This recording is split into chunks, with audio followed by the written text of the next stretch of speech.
So let's go over supply and demand trading. So the imbalance of supply and demand is what moves the market. We can capitalize on understanding this by marking out the zones and using them as exits and entries. This will give us a bigger probability in the market to make money and also give us a bigger risk to reward. If demand increases, which means we have bigger buyers than sellers, which means more buyers are coming into the market, and sellers stay the same or lower, we will have a rally in the market. If we have less buyers and sellers stay the same or they become greater, the market will then come lower. This not only works for demand zones, but this works for supply zones. You start off from the left of your screen to the right when you draw them. You need a base in the market or a drop, then you need a basing candle, and then a rally. Once you create this zone and it is broken, that zone is now invalid. So again, we start from the left to the right and we always start on a bigger time frame.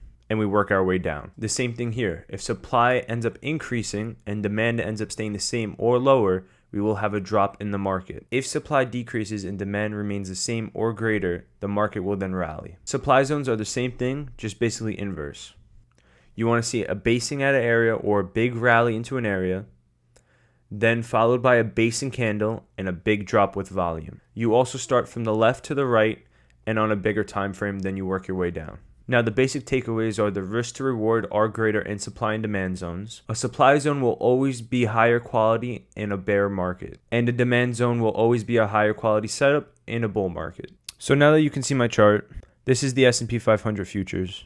We're looking at a 4-hour time zone you can see up here, and immediately I can see this rally, base, drop. Highest wick to the body of the basing candle. This is a 4-hour supply. Now, if you were to try to mark this, there's two things wrong with this one. This is too big of a supply zone. You have to go to a smaller time frame and look for a smaller candle in there. The second reason is this was the first supply. So this is just in confluence with this one. If you were to mark this on this candle right here, you would get a supply zone in here when realistically the supply zone starts here and ends somewhere in here. So now we'll drop to a 3-hour and you can see how this changes the structure. Now this looks better. We got a rally, base, drop. Top of the wick to the body of the basing candle. And now you can see the confluence with this. Drop, rally, into supply, drop again. Again, we just touch supply, we drop, and once more again. Now just sitting here analyzing this, I can see right here is another supply zone. So let's come down here and we mark it. Base, wick, the body of the basing candle. This is now a 3-hour supply zone. Now we're back on a 4-hour. I can immediately see a demand zone right here. We go to the bottom of the wick and the body of the candle. Again, right here, we base in this area and then we have a big shoot up. So I'll take the lower wick out of these two and I'll take the body of this candle. Now if we were to move to the right over here, you'll see if I go like this, that looks like a new demand zone. This is why you always have to look to the left first.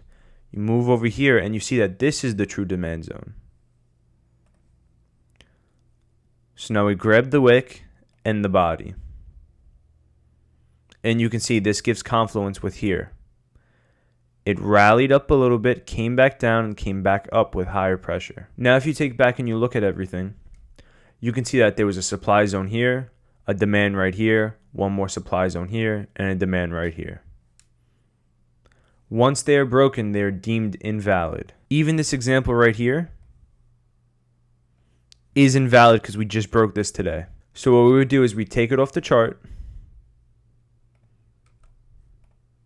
and that's no longer a zone. So I hope this supply and demand explanation helped. I have even more in-depth videos on supply and demand. I have videos and courses on risk to reward, price action, discipline, and the whole mentality of being a day trader. All of this is in my master course. Every video is new content with examples, live tradings. The next video in the course will be order flow. I'll be showing live examples of book maps, which is right up here. I use this to find institutional orders and get in when I see big buying or big selling to maximize my risk to reward.